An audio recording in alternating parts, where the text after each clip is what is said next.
टूटती है, गिरती और है। लकड़े में सर कई बार ऐसा भी होता है कच्चा निकल जाए, अनबर्न निकल जाता है, अपना वो रह जाता है काला, लकड़ा कभी कभी बीच में से गीला होता है, चारकोल बन के रह जाता है। लकड़े में मॉइस्चर होगा तो वो आपका लकड़े का वजन वैसे ही गया, इसमें आपका मॉइस्चर निकल गया, सैंड निकल गई, धूल। तो मतलब ब्रिकेट्स का अपने को प्लांट में लगाना चाहिए, पैलेट्स का ही लगाना चाहिए। ब्रिकेट से ज्यादा आपको पैलेट ज्यादा एफिशिएंसी देगा, आपको जो किफायती पड़ेगा, जो आपको हीट चाहिए होगी जिस दिन, आप अगर हीट में नापेंगे कि मेरे को ब्रिकेट ज्यादा हीट देगा सेम रॉ मटेरियल का, या फिर पैलेट ज्यादा हीट देगा, पैलेट ज्यादा हीट देगा। जी जी, चलिए बहुत अच्छा है। अभी तो हमको ऑलरेडी करीब 3 लाख का ईंधन लगता है महीने में, लकड़ी 3 लाख रुपए पर मंथ का ओके लग रहा है वर्तमान में लकड़ी का ईंधन बिल्कुल बॉयलर में, तो इसमें थोड़ा सा बचत भी हो जाएगी। और किसी का कोई डाउट और है किसी क्या? का सवाल? मैम नेपियर की अभी तक की सबसे ज्यादा है। नेपियर ग्रास एक है, उसका 4000 प्लस जाती है। ग्राउंड नट है उसके बाद सेकंड पे, ground nut and sawdust, sawdust भी 4500 प्लस जाता है, पर अलाउड नहीं है sawdust. Ground nut 4000। Napier I don't know actually what is that. Napier is an elephant grass. आपने एक गन्ना पत्ती देखी है?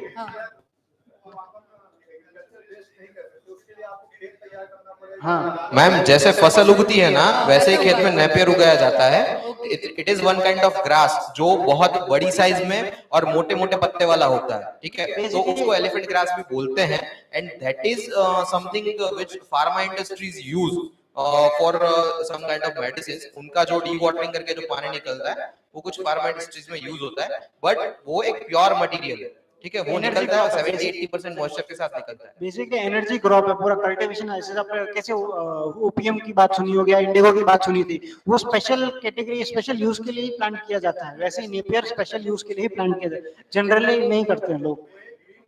ग्रीन फॉडर है पूरा, एग्रीकल्चरल वेस्ट नहीं, वो स्पेशल केस में उसकी स्पेशल चीज है। एक बार में वो 4 बार कटाई होती है उसकी, एक साल में इसमें 4 बार कटाई होगी उसकी। जैसा बहुत बहुत अच्छा ऑल्टरनेटिव है फॉर पैलेट मैन्युफैक्चरिंग। हाँ, कर रहे ना। मैं एक एग्जांपल देता हूँ, इप्का लैबोरेटरीज, अगर आपने सुना हो नाम, उनका वर्धा में प्लांट है। उन्होंने वो 1300 एकड़ की जमीन है पूरी की पूरी, वो नेपियर बेस पे चलाने का प्लान है उनका। उनके यहाँ पे हमारी मशीनरी का ये इंस्टॉलेशन चालू ही है, तो वो पूरा नेपियर पे चलाएंगे। उनका जो वाटर है, जो उसका डी वाटर करके नेपियर जूस निकलता है, वो उसको अपने फार्मा में यूज लेंगे, और उसको जो फॉडर बचा है उसे वो पेलेट्स बना के उन्हीं के बॉयलर्स में वापस करेंगे। जी जी। अच्छा, टेस्टिंग भी आप लोग करते हैं after manufacturing these pallets? What testing? Lab testing? Lab test या जो भी आप जो टेस्टिंग रिक्वायरमेंट है, लाइक कैलोरीफिक वैल्यू या? जी मैम, यस करते हैं। हम नहीं करते, हम करवाते हैं। लाइक हमारे पास लेबोरेटरी नहीं है, बट हम जब पैलेट मैन्युफैक्चरिंग करते हैं यहाँ पे इस प्लांट पे श्रीजी रिन्यूएबल एनर्जीज, तो वहाँ के एक एक सैंपल का हम टेस्टिंग करवाते हैं। Because with different combinations of raw materials, different GCVs, different ash contents, वो सब आता है, तो हम वो एक टाइप का सैंपल निकला है उसका करवाते हैं। और ऐसा नहीं है कि हर लॉट या हर दिन में जीसीवी टेस्ट करी जाए, ये ऐसा कोई कॉम्प्लेक्स या हार्ड चीज नहीं है। आप एक रॉ मटेरियल का एक सैंपल एक महीने भर के लिए या एक सीजन का एक टेस्ट करा लें, वो रहता है। थोड़ा बहुत ऊपर नीचे होएगा 10-5%, दैट इज सफिशिएंट। बाकी ऐसा कोई मेजर चेंज नहीं आता है कि हर गाड़ी का या हर लॉट का टेस्ट कराया ही जाए। एंड फॉर द एंटरप्रेन्योर्स, वाले करते हैं। फॉर द एंटरप्रेन्योर्स, जब आप जीसीवी या फिर किसी भी रिपोर्ट का क्लेम करते हो, ठीक है, तो वो चीज ऐसी नहीं है कि जो कांस्टेंट रहे। इवन जब आपके फैक्ट्री में माल पड़ा हुआ है, 2 दिन का आप स्टॉक कर रहे हो, तो दैट इज नॉट नेसेसरी कि पहले दिन पे जो अब आपने निकाला और सैंपल ले लिया वही का वही जीसीवी आपका दूसरे दिन भी रहेगा। That is practical ground level problem. तो उसको वी कैन नॉट से कि कोई केमिकल कंपोजिशन चेंज हो रहा है या फिर और कुछ दिक्कत है। वो एक प्रैक्टिकल लेवल प्रॉब्लम है। कंप्यूटर में जैसे ग्लिच आता है वैसे ही उस टाइप का ये ग्लिच है। वो प्लस माइनस होगा ही, क्योंकि आपका एनवायरनमेंट भी जहां पे आपने स्टॉक किया है वो भी कुछ ना कुछ हद तक उस पर इफेक्ट करता है। Thank you. ठीक है sir, thank you all. Thank you. काफी अच्छी प्रेजेंटेशन थी। प्रैक्टिकली हम किस तरह से इम्प्लीमेंट कर सकते हैं इस चीज को, तो इससे हमें काफी अच्छी इसमें जानकारी मिली है। तो मैं अनुरोध करूंगा मिशन से आए हुए हमारे एग्जीक्यूटिव सर का, धर्मेश सर का, कि कृपया वे मेमेंटो देकर इनको अनुग्रहित कीजिए।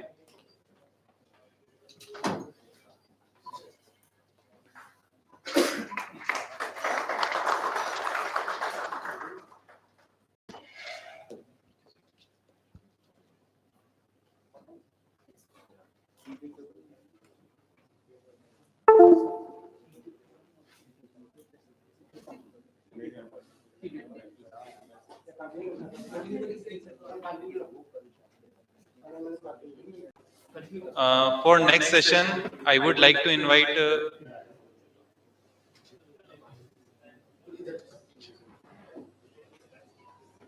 DK Singh sir from Krishi Vigyan Kendra.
सभी किसान भाइयों को नमस्कार।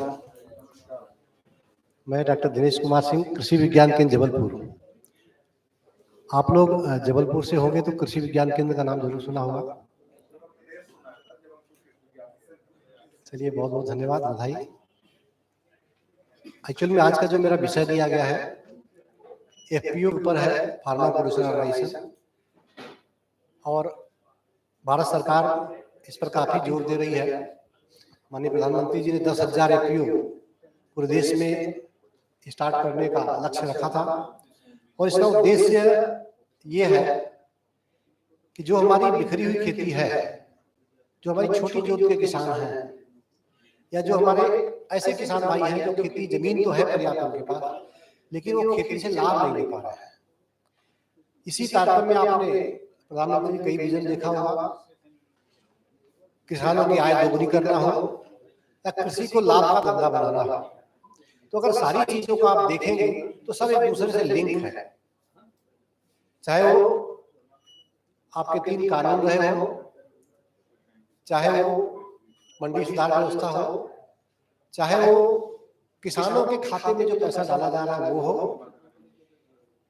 चाहे इस तरह की जो योजनाएं चला जा रही है, सारा जो किसानों के अगर हित में देखा जाए समन्वित प्रयास किया जा रहा है मिलजुल करके कि किस तरह से किसान को हम लाभ दे सके। और इसी को ध्यान में जो एफपीओ है, इसको हम लोग संगठित कृषि व्यवसाय कह सकते हैं। अभी जो हमारी समस्या है सामाजिक समस्या ये है इस समय कि हमारे परिवार संयुक्त परिवार से धीरे धीरे एकल परिवार की तरफ चले जा रहे हैं। अगर आप अपने आसपास गांव में देखेंगे तो पहले चाचा ताऊ उनके दादा सब एक परिवार का हिस्सा होते थे। आज 2 भाई हैं, दोनों भाई अलग अलग दिशा में बढ़ रहे हैं। बहुत सारे कारण इसके हैं, लेकिन इन कारणों के साथ कैसे समन्वय बैठाया जाए कि जो खेती हमारी है, जो छोटी जोत के कारण या जो किसान अकेला है उसके और सारे लाइबिलिटी के कारण खेती जितना इसका पोटेंशियल है उतना हम इसका उपयोग नहीं कर पा रहे हैं।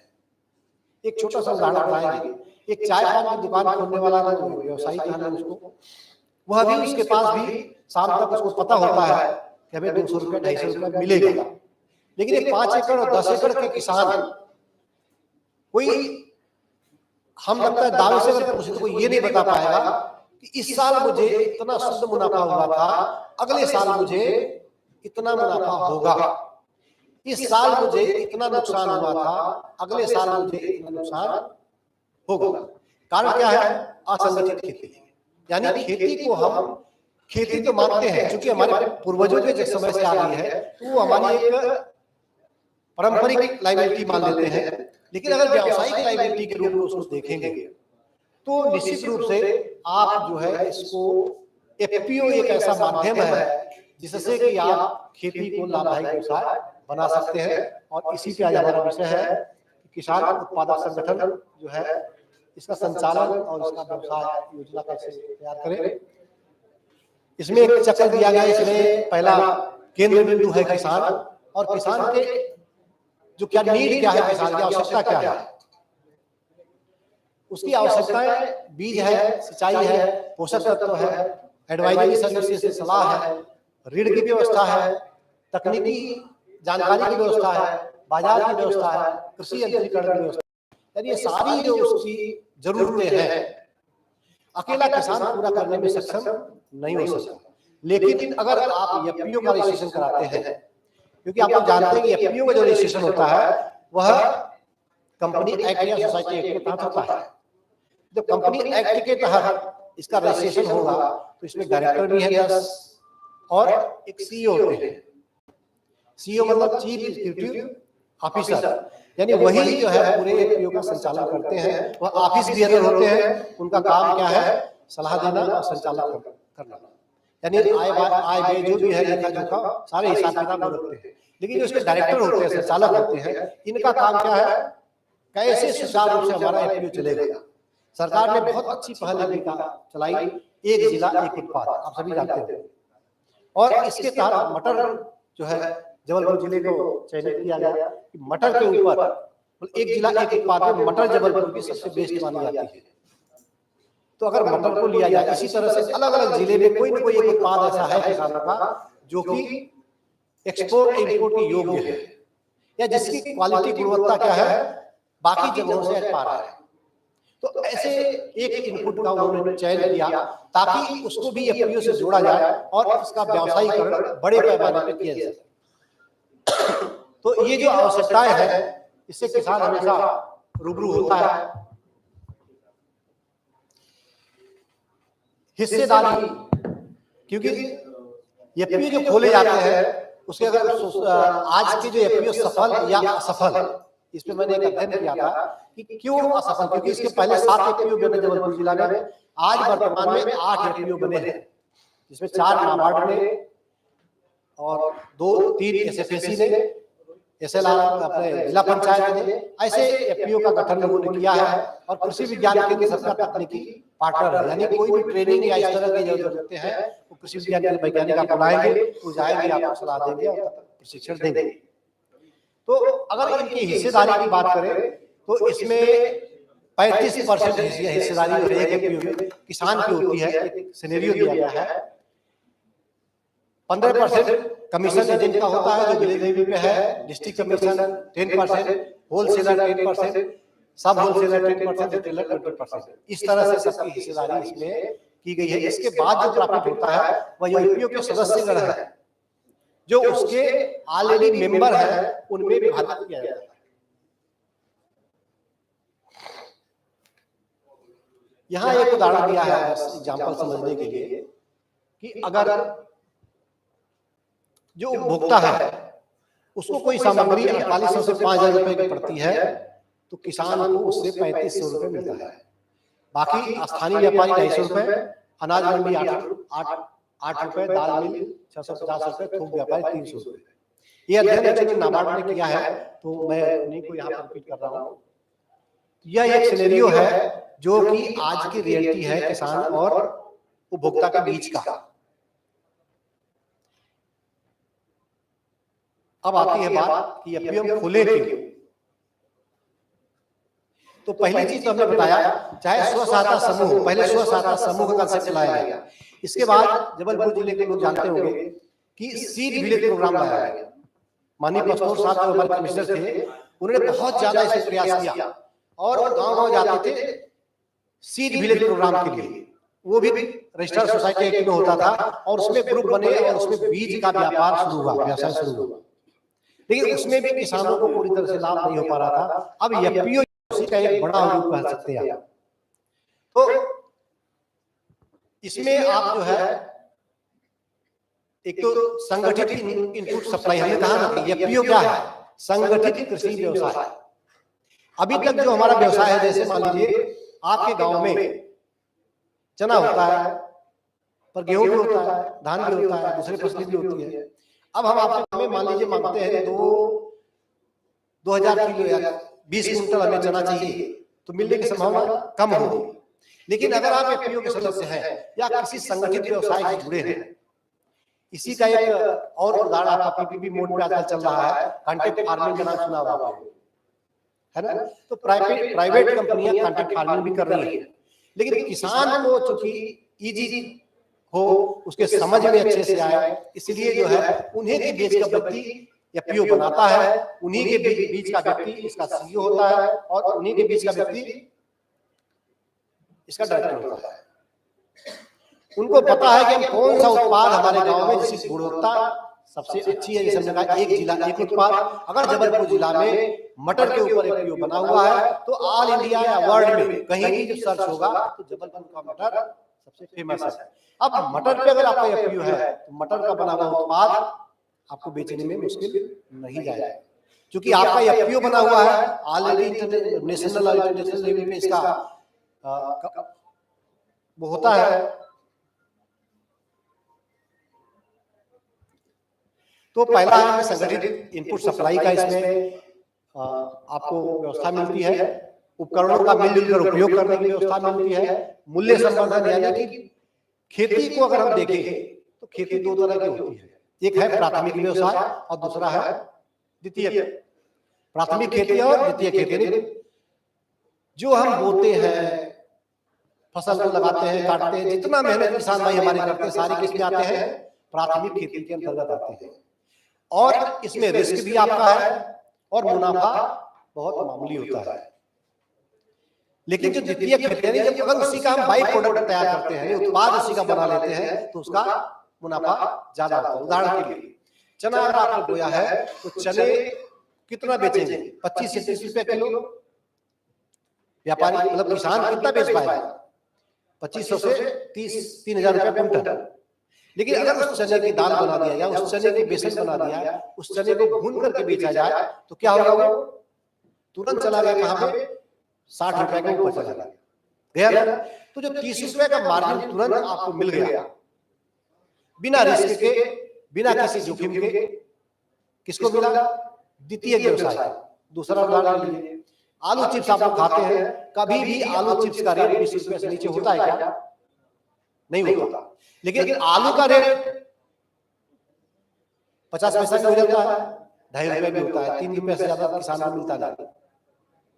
तो अगर एफपीओ के माध्यम से जहां पे ज्यादा आलू का व्यवसाय हो रहा है, टमाटर का व्यवसाय हो रहा है, चने का व्यवसाय हो रहा है, गेहूं का व्यवसाय हो रहा है, उसको अगर उसका बाई प्रोडक्ट तैयार करना शुरू कर दिया, यानी प्रसंस्करण की तरफ आप बढ़ जाए, तो आपको क्या होगा, उसका लाभ आपको पूरा भरपूर मिलेगा। वही कहते हैं इसको मूल्य संवर्धन।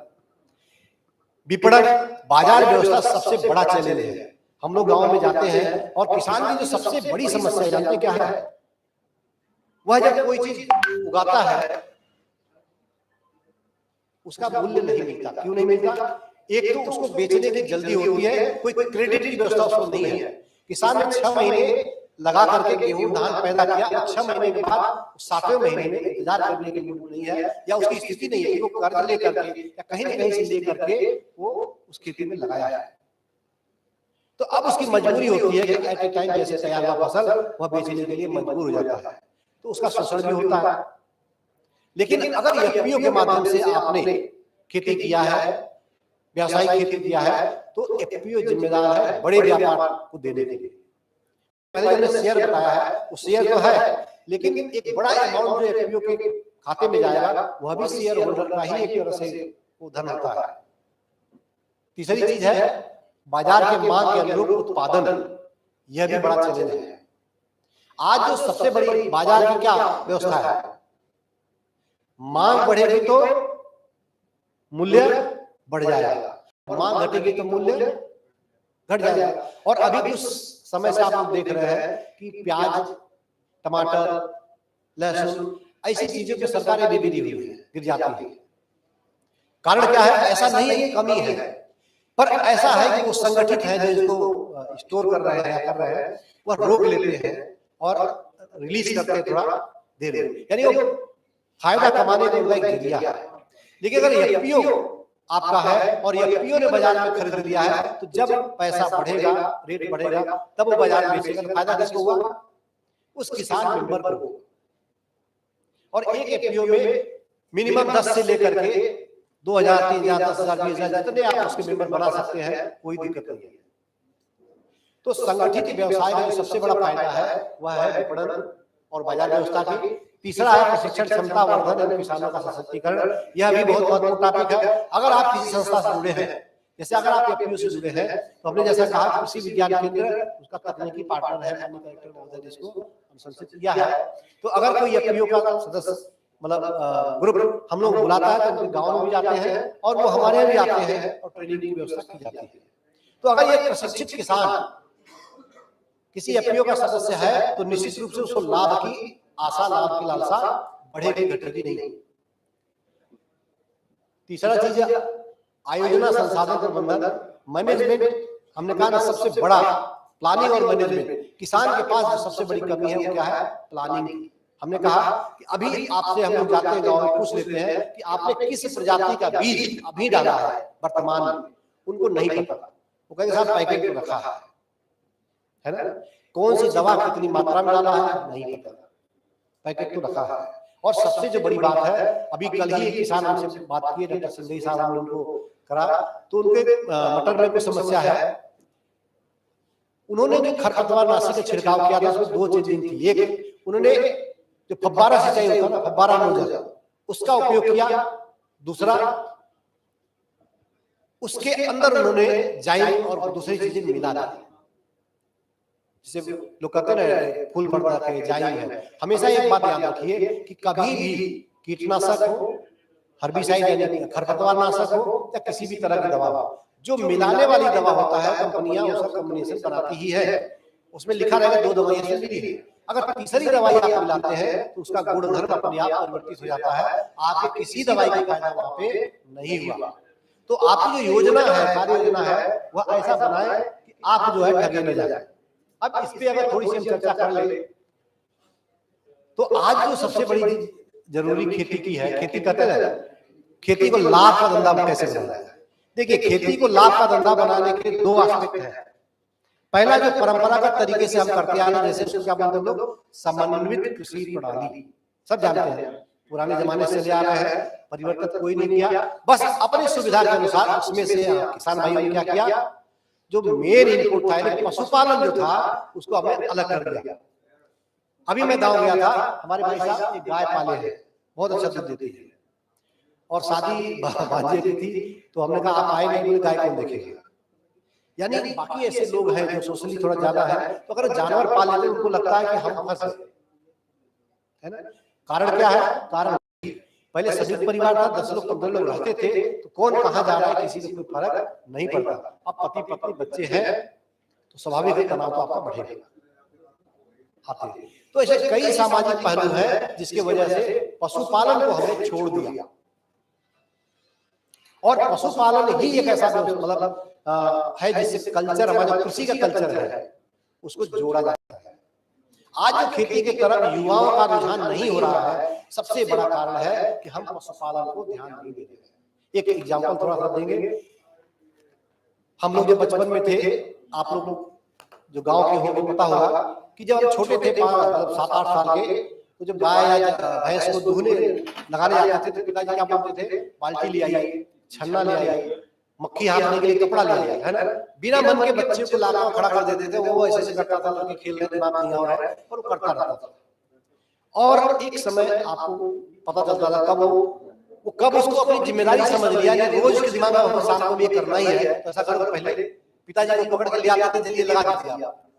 अब वो बैठे लगा के, कब हमने जो है उसका मक्खी हाँकना शुरू किया, कब उस गाय जानवर को हमने पानी पिलाना शुरू किया, कब उस जानवर का हमने गोबर उठाना शुरू कर दिया, कब उस जानवर को हमने पानी पिलाना शुरू कर दिया, कब उस जानवर का गोबर और खाद उठा के खेत में डालना शुरू कर दिया, हमको पता ही नहीं चला।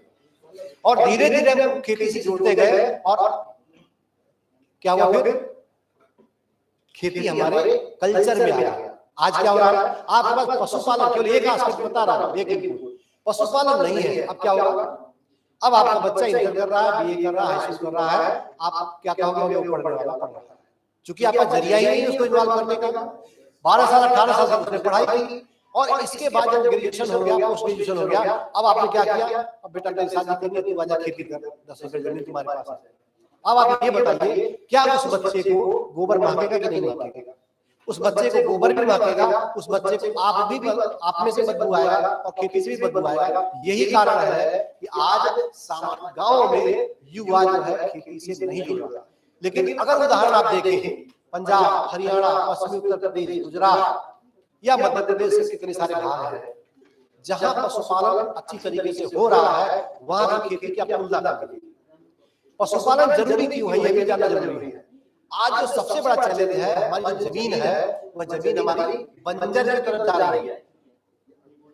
कैसे पहचानते हैं? जमीन के अंदर कार्बनिक तत्व, जिनको हम कहते हैं कार्बन, यानी सड़ी गली जो चीज होती है, इसकी मात्रा कितनी है, इसी पे डिपेंड करता है कि जमीन उपजाऊ है या नहीं है। और आज हमारी जमीन की कार्बनिक तत्व जमीन में 0.25% तक रह गया है। होना कितना चाहिए? 0.5%। अगर 0.5% हमारी जमीन में कार्बन है तो आपकी जमीन ठीक है, उपजाऊ है। लेकिन अगर 7% है तो बढ़िया है, इससे ऊपर है तो बहुत बढ़िया। अब ये कार्बनिक तत्व तो बढ़ेगा कैसे? इसका केवल और केवल स्रोत है गोबर, खेत का सड़ा हुआ कचरा या आपका जो कंपोस्ट खाद है वो। अब कंपोस्ट खाद की बात कर लेंगे। कंपोस्ट खाद जब तैयार करते हैं तो वो भी सही तरीके से नहीं कर रहे हैं। हम क्या करते हैं, खेत का कचरा होगा, घर कचरा होगा, गोबर होगा, एक साथ एक ढेरी में लगा देते दरवाजे के आसपास, साल भर तक उसमें रखते रहते हैं। इसके बाद क्या होता है, साल के अंत में या 6 महीने के अंत में खेत में डाल देते हैं। अब आपके खेत में क्या बढ़ता? कचरा। आपके क्षेत्र में कच्चा गोबर क्या बढ़ेगा? दीमक। आपके खेत में ऐसी खाद डली गई जिसमें कोई तत्व ही नहीं है। इसका छोटा सा उपाय है, गड्ढा खोदिए, 2 कर लीजिए, 3 कर लीजिए, और उस गड्ढे के अंदर इसको भरिए और ढक दीजिए।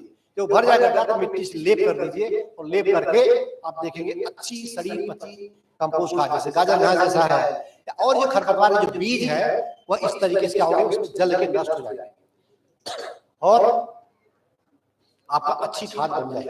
यानी समस्या को हम खुद पैदा करते हैं और फिर समाधान की तरफ बढ़ते हैं। तो ये छोटी छोटी जो बात है, इसको ध्यान देना जरूरी है। तो हम चर्चा करते हैं खेती को लाभ का धंधा कैसे बनाया जाए। एक तो पशुपालन, समन्वित कृषि प्रणाली, जिसमें पशुपालन भी होगा, मछली पालन भी हो सकता है, बकरी पालन हो सकता है, फलदार पौधों खेती, सब्जी खेती, थोड़े थोड़े एरिया में हर चीज की खेती अगर हम करें तो क्या होगा, हमें उसका लाभ भी मिलेगा और एक वैकल्पिक आय मुझे आती रहेगी। जैसे आपके पास डेयरी अगर है तो 5 से 6 हजार रुपया महीने कहीं नहीं गया, उसमें अगर आपने मुर्गी पालन, बकरी पालन किया है तो आय मिलेगी। आपने मान लीजिए बागवानी की भी खेती, जैसे अमरूद लगा दिया है, आम लगा दिया है, नींबू लगा दिया है, उससे भी आपको लाभ मिलेगा। या अगर खाने की ही बात करें तो क्या होगा, हम बाजार से लाते हैं तो कितना लाते हैं, 1 किलो 2 किलो।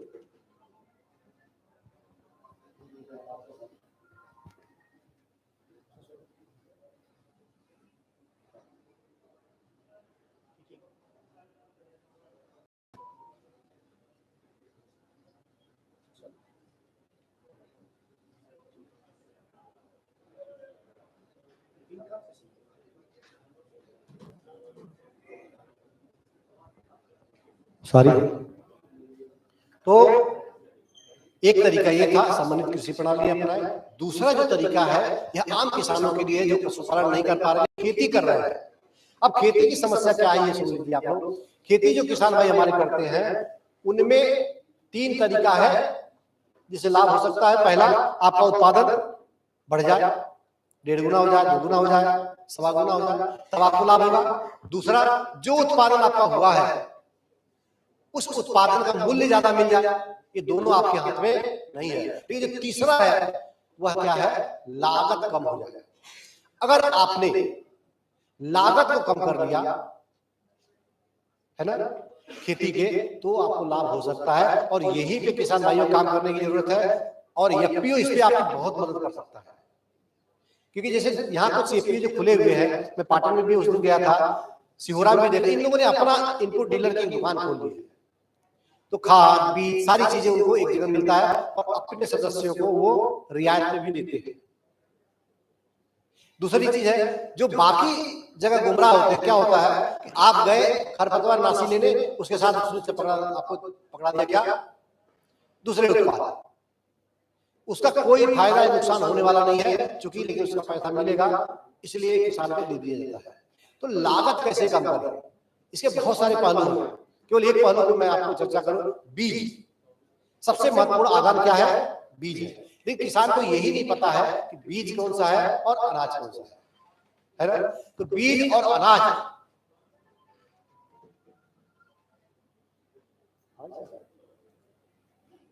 हेलो,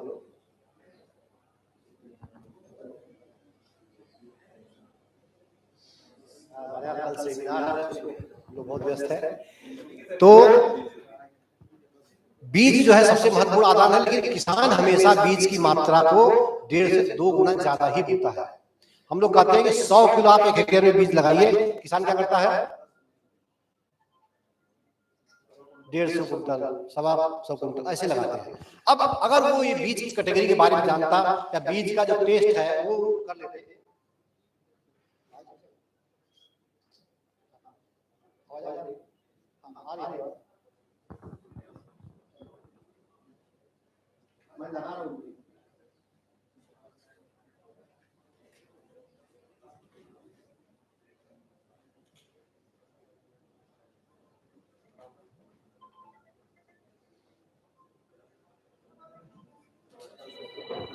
तो मोटा मोटा समझ लीजिए बीज की 4 कैटेगरी होती है, 5 कैटेगरी होती है। न्यूक्लियस बीज जो कि आप किसान को नहीं मिलता, वैज्ञानिक तैयार करता है। इसके बाद होता है ब्रीडर सीड, प्रजनक बीज। उसके बाद होता है फाउंडेशन 1, फिर फाउंडेशन 2, और इसके बाद होता है प्रमाणित बीज। अगर आपने ब्रीडर सीड लिया है और उसकी जितनी मात्रा बताई जाए उतनी मात्रा की ही बोनी करनी है, क्योंकि वो महंगा होता है। दूसरा चीज क्या है, ब्रीडर सीड आपने बोया है उसका अगले साल 10 गुना प्रमाणित बीज मतलब फाउंडेशन सीड होगा, उसका 10 गुना फाउंडेशन 2 होगा, उसका 10 गुना प्रमाणित बीज। यानी कि अगर 1 एकड़ में आपने ब्रीडर सीड बोया तो आप देखेंगे तीसरे चौथे साल आप 1000 एकड़ का बीज पैदा कर देंगे। लेकिन अगर बाजार में मंडी में आपने बीज दे दिया तो चेन टूट गई, है ना। तो बीज का बहुत, और हम मात्रा जो तय करने की बात कर रहे हैं, इसका बहुत सारा और आसान तरीका है कि आप अंकुरण परीक्षण 100 दाना बीज का लीजिए और उसको क्या करिए आप मिट्टी में गीले कपड़े में कर दीजिए। अंकुरित जितना दाना है 80-85 दाना अंकुरित हुआ, इसका मतलब बीज बहुत अच्छा है, मात्रा बढ़ाने की जरूरत नहीं है। अगर 60-65 का है तब आप बीज की मात्रा बढ़ाइए, तब आपको लाभ मिलेगा। तो जो योजना हमारी है उसमें सारी बहुत सारी चीजें उससे तो है, लेकिन अब यहाँ पे ये है क्या हमने आपको बता दिया कि कृषि और गैर कृषि स्वामित्व संगठित व्यवसाय, एफपीओ क्या है, संगठित व्यवसाय है। कंपनी के रूप में काम कर सकते हैं, इसका सदस्य जो है उस कंपनी का मालिक होता है। पंजीकृत कानूनी इकाई है, उत्पादक एक संगठन का हिस्सेदार इसका रहता है, या प्राथमिक उपज उत्पादों से संबंधित व्यवसाय का काम करती है, या इसके सदस्य उत्पादों के लाभ के लिए काम करती है। लाभ का एक हिस्सा उत्पाद को बांटा जाता है और बाकी हिस्सा संगठन के रिजर्व फंड में जुड़ जाता है। यानी एक हिस्सा को बांट दिया जाता है, बाकी एक हिस्सा कंपनी को चलाने के लिए उसके रिजर्व फंड में रख दिया जाता है। वह भी हिस्सा उस सदस्य का ही होता है।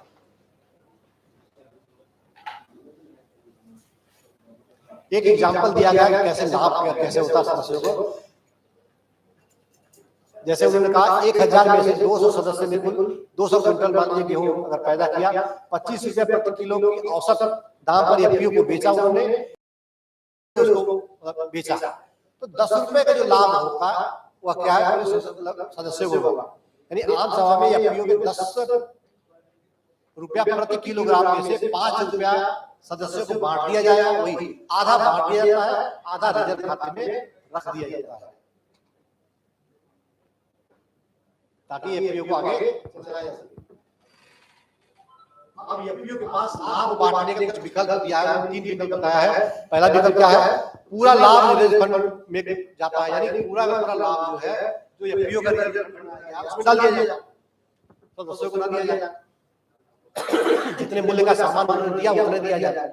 दूसरा क्या है, कुछ लाभ रिजर्व फंड में डाला जाए, बाकी सदस्यों में बांट दिया जाए।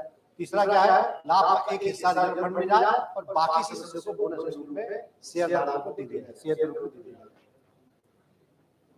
अब इसकी प्रक्रिया देखिए, एफपीओ हमने बताया था पहले एक संगठित व्यवसाय है, यानी एफपीओ क्या है, किसान को एक पेशेवर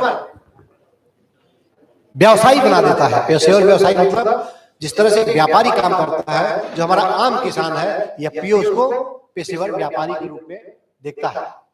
और इसमें किसानों का जो स्वामित्व है उसका संचालन, जिसका जो सीईओ होता है या प्रोफेशनल होता है, यानी वह जानता है कि पैसे को कहाँ लगाना है, या इस उत्पाद को कहाँ पे बेचना है, या कौन सी चीज इस बार हमें फसल के रूप में लेनी है, या कौन सी चीज का प्रोसेसिंग करना है, वो सारी किसान को ध्यान नहीं देने की जरूरत होती है। उसका जो डायरेक्टर है या जो सीईओ है वह भी किसी को हायर कर सकता है, उसके माध्यम से प्लानिंग उसके बनाई जाती है और सब मिला जुला करके किसान जो है, आम किसान, वह एक पेशेवर व्यवसायी के रूप में बन जाता है। अब इसकी कुछ विशेषताएं हैं। सहकार का सिद्धांत हमने पहले ही बता दिया था आपको कि आज जो समस्या है एकल परिवार की तरफ हम जा रहे हैं, तो ऐसे में कुछ ऐसे विकल्प होने चाहिए कि कुछ लोग मिल करके गोला बनाकर खड़े हैं। कहते हैं कि एक लाठी को तो कोई तोड़ देगा, लेकिन 10 लाठी को बांध दिया जाए तो संगठन कैसे तैयार हो, क्योंकि संगठन में शक्ति होती है। बस एफपीओ का पूरा कॉन्सेप्ट यही है कि हम किस तरह से एक समान, एफपीओ फेल क्यों होता है, जब हम एफपीओ के सदस्य को बना रहे होते हैं तो उसमें जरूरत होती है कि केवल एक्चुअली इसको हम बोलते हैं होमोजीनियस। अगर होमोजीनियस ग्रुप है, होमोजीनियस का मतलब क्या,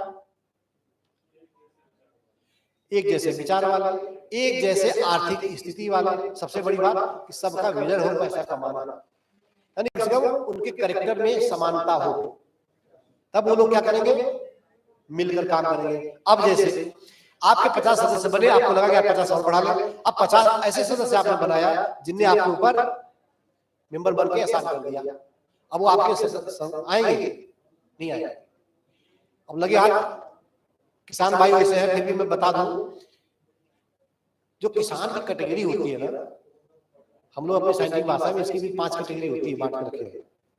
पहला जो किसान कैटेगरी होता है उसको बोलते हैं इनोवेटर, यानी समाज में इनकी संख्या 2.5% होती है, और ये ऐसे किसान होते हैं जो हर चीज बहुत जल्दी, कभी हम लोगों से भी जल्दी, तो कहीं भी कोई इनोवेशन हुआ, कोई खोज हुआ, वो ऑटोमेटिक पकड़ लेते हैं और करना शुरू कर देते हैं। 13% है अर्ली अडॉप्टर, 34% है अर्ली मेजॉरिटी और 34% है लेट मेजॉरिटी। अब अर्ली मेजॉरिटी और लेट मेजॉरिटी यही ऐसा किसान ग्रुप है, अगर उनको आप टारगेट करते हैं, ये नीडी होते हैं, यानी जो कोई कर रहा होता है उसको देख करके फॉलो कर लेते हैं। अब आपने इनोवेटर को लिया तो अपने हिसाब से चलेगा, आपका समूह नहीं चल पाएगा। उससे थोड़ा नीचे वाले को, 13% वाले को टच किया तो क्या करेगा, वो अभी अब भाव दिखाएगा, थोड़ा सा अलग लगे, यार हम तो इतना कमा लेंगे। लेकिन आपने 2 ग्रुप में बताया, अर्ली अडॉप्टर और अर्ली मेजॉरिटी को, अगर इनको टच किया आपने तो यह आपके अनुसार चलेंगे। और चौथी संख्या, 5वीं संख्या जो होती समाज में, बहुत ही लिगार्ड, इनकी संख्या 16% होती है समाज के अंदर। और अगर मैं धोखे से आपने अपने समूह में अपने किसी ऐसे व्यक्ति को जोड़ लिया जो हमेशा नेगेटिव रहता है, गांव बहुत लोग जाते हैं ना, कहीं गए आप हर चीज का विरोध करते हैं पहले, और फिर बाद में बिल्कुल जाकर के उन चीजों को अपनाते हैं, लेकिन क्या बोल के अपनाते हैं, अरे वो तो बहुत पीछे पड़ गए थे, नहीं तो मैं तो लेने वाला था। अंदर से इच्छा होती है, लेकिन नेचर के हिसाब से वो इस चीज करते हैं। तो ऐसे संख्या 16% होती है। तो अगर एफपीओ का अगर आप गठन कर रहे हैं, इन 5 कैटेगरी को अगर आप ध्यान में रख लिया तो निश्चित रूप से आपका एफपीओ कभी फेल नहीं होगा, है ना। कौन बना सकता है? कोई 10 या अधिक किसान, कोई 2 या अधिक एफपीओ मिलकर के आपस में कर सकते हैं, और 10 से अधिक किसान और एफपीओ सब आपस में मिलकर के कर सकते हैं। इसकी कुछ विशेषताएं है। तो एक प्राइवेट लिमिटेड कंपनी की तरह पंजीकृत किया जाता है। यह कंपनी लिमिटेड लायबिलिटी और शेयर पूंजी में लिमिटेड होती है। सदस्यों की लायबिलिटी उनके द्वारा धारित शेयर के अनुसार सीमित होती है, यानी जो सदस्य का शेयर होगा उसी हिसाब से प्रॉफिट और लाभ तय होगा। न्यूनतम अथराइज्ड पूंजी 5 लाख है। अधिक सदस्यों की कोई सीमा नहीं है। हम 1000 कह रहे थे, आप 10,000 20,000 जितना बन सकते हैं। और यह कभी भी पब्लिक लिमिटेड कंपनी नहीं बन सकती। इसके शेयर बाजार में खुले नहीं बेचे जा सकते। मतलब जो कंपनियां हैं, कंपनी एक्ट में तो हम कह रहे हैं, लेकिन कुछ रिस्ट्रिक्शन भी लगा दिया है। जैसे बाकी कंपनियां जैसे टाटा है, बिरला है, ये लोग अपना शेयर बाजार बेचते हैं, पर एफपीओ का सदस्य अपना शेयर नहीं बेच सकता। उसका शेयर कौन होगा? अगर आप किसी को लेना है तो एफपीओ का सदस्य ही बनना पड़ेगा। केवल एक ही करता है, ठीक है। इसका क्या क्या कदम बनाने का है? संभावित क्लस्टर की पहचान करना। क्लस्टर में कहा ना, जैसे मटर का उत्पादन होता है कहाँ पे, अरे पाटन है, शाहपुरा है, या कोदो कुट की सामा हमारा कुंडम है, तो क्लस्टर को पहचानिए, उसके हिसाब से बनाइए। बेसलाइन सर्वे करिए। बेसलाइन सर्वे बहुत जरूरी होता है। और बेसलाइन सर्वे के 2-3 तरीके हैं। जैसे एक तो क्वेश्चनर के माध्यम से हम सर्वे कर लेते हैं, दूसरा पीआरए सर्वे, पार्टिसिपेटरी रूरल अप्राइजल होता है, उसके माध्यम से करते हैं, और तीसरा सबसे महत्वपूर्ण होता है, वह क्या है? बिजनेस के लिए आप लोग करते हैं ना? नहीं,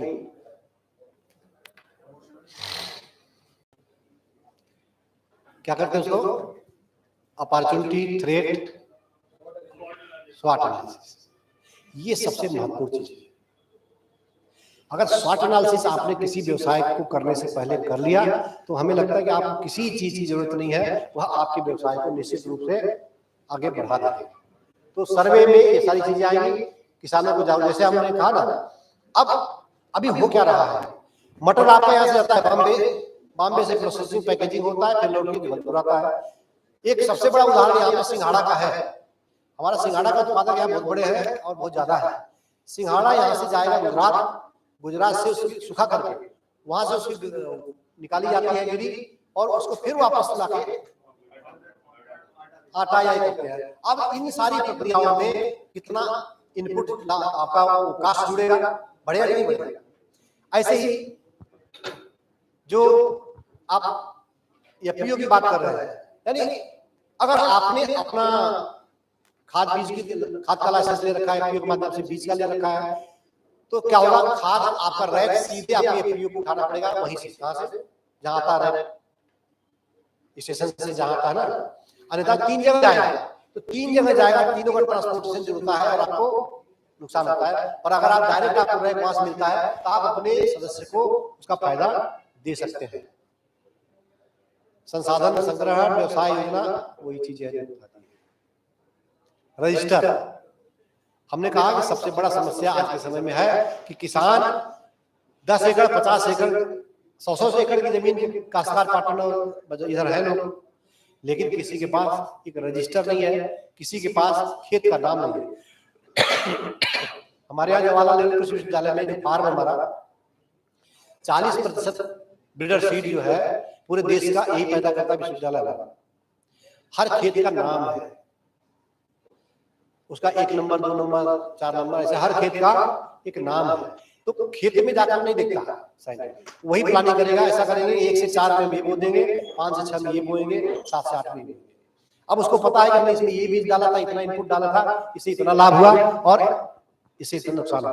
तो जब तक आप कोई एक पंजीकरण नहीं करेंगे, रजिस्टर नहीं रखेंगे, हिसाब किताब नहीं रखेंगे, तब तक जो है ये सारी रजिस्टर है, वैधानिक रजिस्टर वही खाता है। ये सब एफपीओ जब आप खोलेंगे तब उसके आपको काम आएंगे। फोटो ले रहे हैं, हाँ। जब आप एफपीओ खोलेंगे तो एफपीओ की गाइडलाइन में सब मिल जाएगा। बिल्कुल नाबार्ड बता देगा और बाकी जो एफपीओ है वो भी बता देंगे। एफपीओ की जो सीबीबीओ है अभी भोपाल से इनका 4 है यहाँ पे एसएफएसी का। कुछ जुर्माना भी है इसमें, रजिस्टर रख रखाव ढंग से नहीं हो। एक्चुअली में देखिए एफपीओ को चलाने के लिए क्या व्यवस्थाएं हो सकती हैं आपस में मिल बैठ करके वह आपको तय करनी है, क्योंकि वो जो हमने कहा जो कंपनी है, कंपनी का शेयरधारक एक दूसरे को नहीं जानता, लेकिन एफपीओ का शेयरधारक एक दूसरे को जानता है। कैसे जानता है? सोशली जानता है, इकोनॉमिकली जानता है, कम्युनिटी बेस जानता है। जैसे एक उदाहरण, आप एक एफपीओ का डायरेक्टर किसी ऐसे व्यक्ति को बनाया है जो सामाजिक रूप से पिछड़ा है और उसका एक सदस्य कोई ऐसा है जो अपने आप को थोड़ा सा सामाजिक रूप से आगे जानता है। अगर वो व्यक्ति अगर वो मतलब एफपीओ का एक क्या कहेंगे समर्पित सदस्य नहीं समझता तो क्या करेगा? उनकी बात मानने से इनकार कर सकता है। ऐसा होता ही नहीं गाँव में, अभी भी हमारी कुरीतियां दूर नहीं गई है। तो सामाजिक हो या आर्थिक रूप से जो लोग पीछे हैं, अगर वो किसी को कोई सलाह देते हैं तो उनको लगा आपको बता रहा। ऐसी कई समस्याएं हैं जिनका समाधान हम स्वयं कर सकते हैं, क्योंकि जो हमारी कंपनियां होती हैं उसमें हमें किसी को हम नहीं जानते। यहाँ पे हम एक दूसरे को सोशली, इकोनॉमिकली और जियोग्राफिकली सब जानते हैं।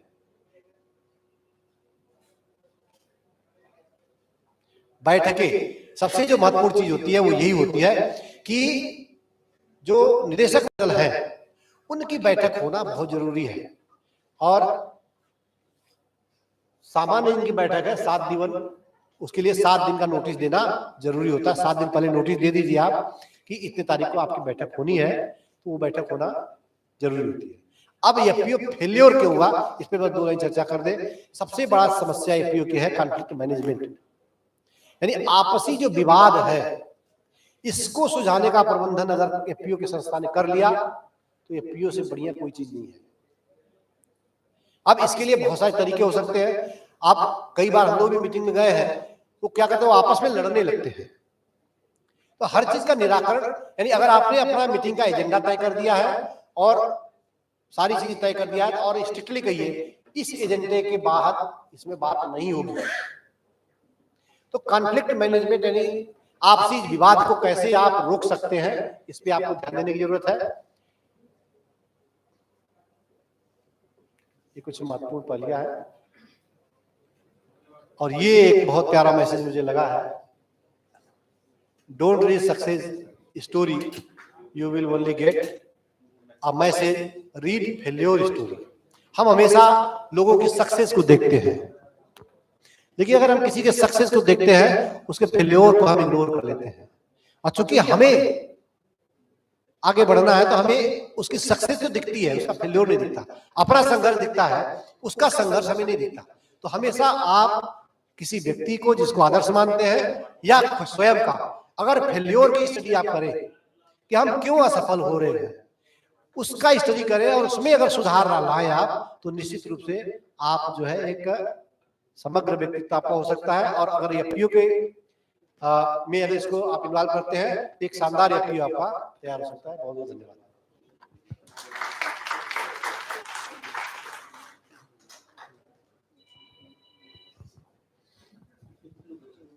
बहुत बहुत धन्यवाद सर। अब मैं मंच पे आमंत्रित करना चाहूंगा राजेश शुक्ला सर को कि कृपया वे मंच पे आए और मोमेंटो देकर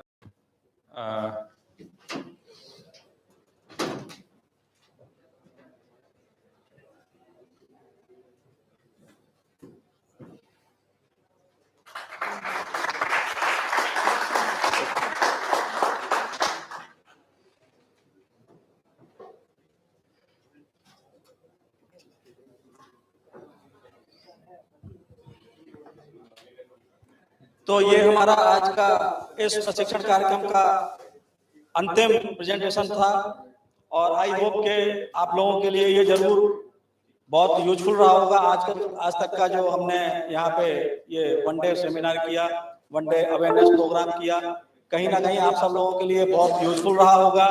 मैं यहाँ से आप सभी लोगों को बहुत बहुत धन्यवाद देना चाहूँगा कि आप लोग यहाँ पे आए, अपने अपने जरूरी कामों को छोड़ करके यहाँ पे आए, इस प्रोग्राम को सफल बनाया।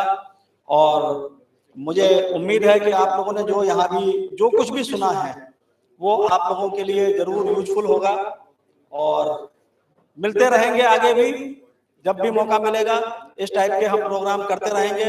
मेरे दोनों सहयोगी योगेश पालीवाल जी और रोहित गुप्ता जी ने इस प्रोग्राम के लिए जी जान लगा दिया, बहुत मेहनत करी है। एक बार इन दोनों के लिए जोरदार तालियां आप बजा के इनका हौसला अफजाई कीजिए। बहुत जबरदस्त तरीके से इन लोगों ने मेहनत करी है। शिवपुरी से आकर के जबलपुर में आकर इतना जबरदस्त प्रोग्राम करना, जिसमें 200 से ज्यादा पार्टिसिपेंट यहाँ पे इकट्ठे हो जाएं, बहुत बड़ा चैलेंज होता है। तो मैं दोनों को बहुत बहुत पूरी अपनी शिवपुरी टीम को बहुत बहुत धन्यवाद देना चाहूंगा। यहाँ से हमारे जितने भी सीनियर ऑफिसर्स हैं जिन्होंने इस प्रोग्राम में हमें सपोर्ट किया, यहाँ से मैं उन सबको भी धन्यवाद देना चाहूंगा। समर्थ मिशन की तरफ मैं अपनी तरफ से, एनपीटीआई की तरफ से समर्थ मिशन को भी बहुत बहुत धन्यवाद देना चाहूंगा, जिन्होंने एनपीटीआई पे भरोसा करके ये प्रोग्राम एनपीटीआई को दिया है। और उनके साथ मिलकर हम किसानों को इसमें अवेयर कर रहे हैं इस प्रोग्राम के लिए। और यही मिशन का मेन उद्देश्य है कि अधिक से अधिक किसान इसमें एक्टिव होकर के पार्टिसिपेंट करें और अपने जो भी उनके पास में फील्ड रेसिड्यू है उसको पैलेट मैन्युफैक्चरर्स को प्रोवाइड कराएं, ताकि इससे जो भी है बिजली बन सके और देश की प्रगति में आगे हम बढ़ सकें। इसी के साथ मैं जो होटल से जो सपोर्टिंग स्टाफ था उन सबको धन्यवाद दूंगा। जो प्रिंट मीडिया, न्यूज मीडिया आया था जिन्होंने इस पूरे प्रोग्राम को कवर किया, मैं उनको भी धन्यवाद देना चाहूंगा। जितने हमारे एक्सपर्ट फैकल्टी बाहर से आए, अपने बिजी शेड्यूल में से उन्होंने टाइम निकाला, उन सबको भी मैं यहाँ से बहुत बहुत धन्यवाद देना चाहूंगा। और आप सबको तो धन्यवाद दूंगा ही जिन्होंने इस प्रोग्राम को सफल बनाया है। समर्थ मिशन के बिहाफ में मैं भी सभी लोगों का, पार्टिसिपेंट्स का हिस्सा हृदय धन्यवाद कहूंगा कि आप लोगों के इस पार्टिसिपेशन से ये प्रोग्राम फाइनली सक्सेसफुल हुआ। और ये जितनी होल्ड का सेशन रहा, ये पूरा यूट्यूब पे लाइव स्ट्रीम था, तो आप एनपीटीआई के यूट्यूब चैनल जाकर भी इसको आप रिविजिट कर सकते हैं, रिव्यू कर सकते हैं। तो अगर कुछ समाव कोई इनसाइट मिस हो गई हो तो आप वहां से रिकैच कर सकते हैं। और बाकी आपको हमने ऑफिशियली अपना एक नंबर भी दिया हुआ है, तो आप उस पर अपना मेरे को व्हाट्सएप कर सकते हैं। तो उसमें हम समाव जो भी रिलेटेड इन्फॉर्मेशन मिशन को लेके वो आपको फर्दर कम्युनिकेट कर देंगे। यहाँ पे मैं एक और आपको इन्फॉर्मेशन शेयर करना चाहूंगा कि आप लोगों ने जो रजिस्ट्रेशन फॉर्म भरा है उसमें अपना नंबर दिया हुआ है, उस नंबर से हम एक ग्रुप बना लेंगे और व्हाट्सएप ग्रुप बना करके यूट्यूब चैनल जो जिसमें पूरी रिकॉर्डिंग है उसका हम आपको लिंक भेज देंगे। आप लोग उसको देखिए, सब्सक्राइब कीजिए, लाइक कीजिए और उसको और अपने जितने भी आसपास के लोग हैं उनको भी भेजिए, ताकि मैक्सिमम हम इसको पॉपुलर कर सकें इस एक्टिविटी को। इसके साथ मैं धर्मेश जी को अनुरोध करूंगा कि जो भी हमारे यहाँ पार्टिसिपेंट आए हैं, हम उस समय पे सम्मान नहीं कर पाए, इतनी जल्दी प्रोग्राम होता चला गया कि वो रह गया, लेकिन हमारे पास में अभी भी मन में जगह बहुत है। इसलिए मैं धर्मेश जी से रिक्वेस्ट करूंगा कि पहले लेडीज फर्स्ट से शुरुआत करके सबको एक बार, जितने हमारे पास गुलाब के बर्ड्स हैं, दो लोग आते रहे, अपना नाम बताते रहे और यहाँ पे सम्मान लेते रहे। आइए लेडीज फर्स्ट, सबसे पहले आप आ जाइए। मैडम नाम जरूर बताइएगा क्योंकि इतने सब लोगों को जानता नहीं हूँ। I am doctor Preeti Jain, I am associate professor in Jabalpur engineering college. And मेरे साथ में तकरीबन 10 स्टूडेंट्स भी आए हमारे कॉलेज से। And we all are very thankful to NPTI for such an informative workshop for all of us. Thanks a lot. Thank you so much. हम madam का सम्मान कर रहे हैं। और इसके अलावा और आगे जो आए हुए हैं, आइए।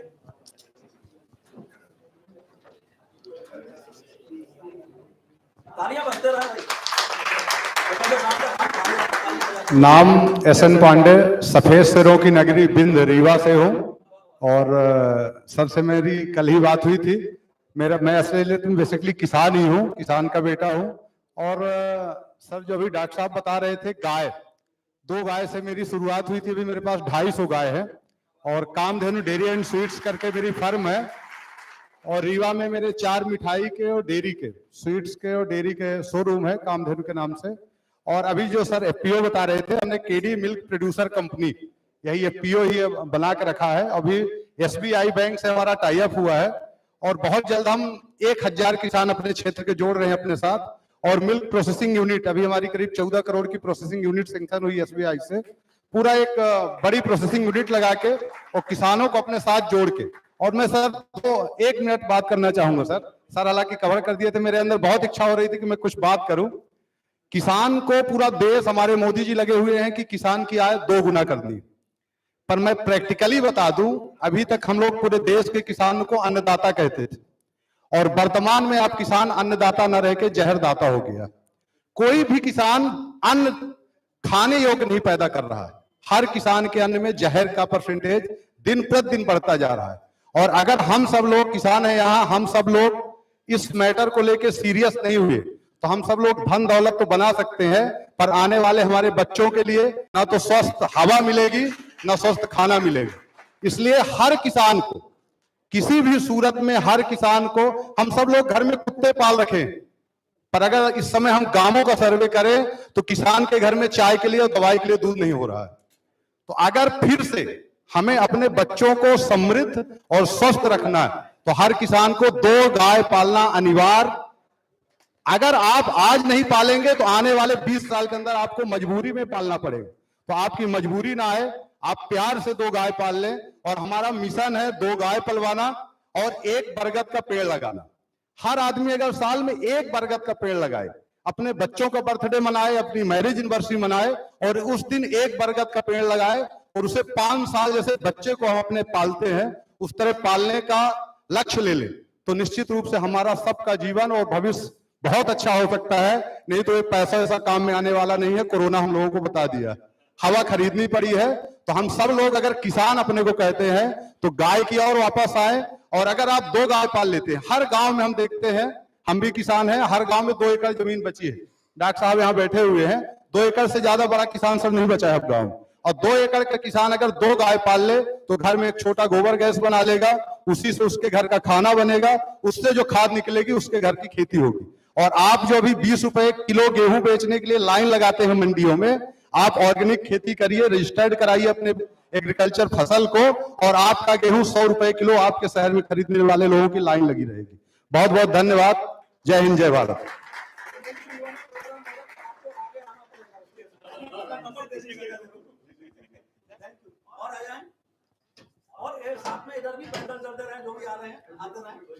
नमस्ते, मेरा नाम धर्मेश साहू है और मैं रायसेन डिस्ट्रिक्ट के बेगमगंज कस्बे से हूं। और इस प्रोग्राम में आने के लिए बहुत अच्छा लगा, मेरे को काफी इंस्पायर हुआ हूं। मैं छोटा सा किसान हूं और कर्मा होंडा शोरूम का ऑनर भी हूं, जिससे ऑटोमोबाइल सेक्टर में भी हूं।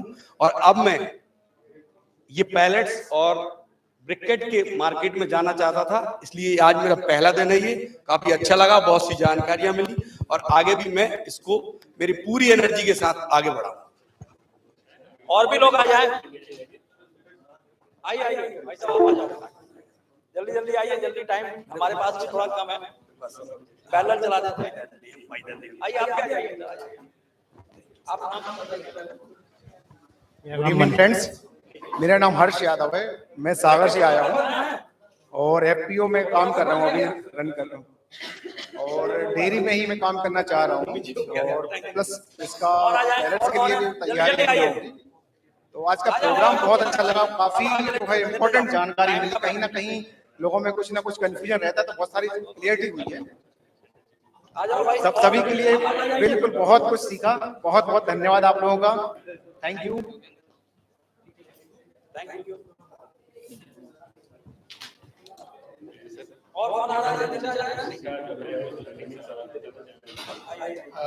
सर, जैसे कि अभी जो प्लेट सुरेंद्र गौर सीहोर से हूँ सर मैं, और वेयर हाउस का संचालन करता हूँ।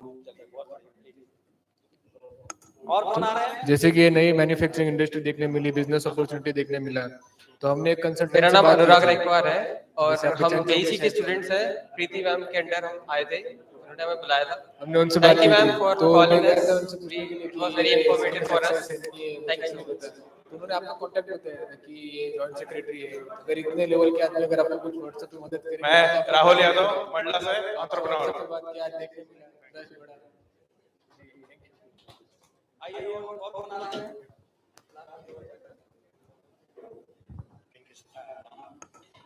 सर मैं शैलेंद्र गुप्ता इंदौर से आया हूँ। मेरे 3 पैलेट और ब्रिकेट प्लांट है और इतना अच्छा आयोजन करने के लिए सबसे पहले मैं शुक्ला साहब को और हमारे धर्मेश साहब को बहुत बहुत बधाइयाँ देता हूँ और उम्मीद करता हूँ कि ऐसे ही प्रोग्राम और आगे करते रहेंगे, जिससे हमें काफी चीजें सीखने को भी मिलेगी। मैं इंदौर आऊंगा तो आपके यहाँ जरूर विजिट करूंगा वहां पे आकर के। Thank you ji, thank you. और कौन आ रहा है? और कोई आ रहे हैं?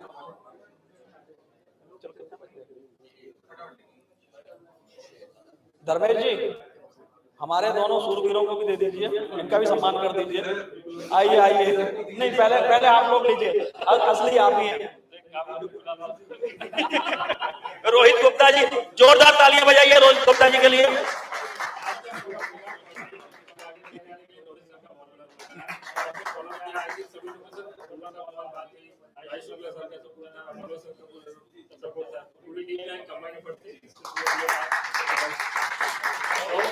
पालीवाल जी आप आइए।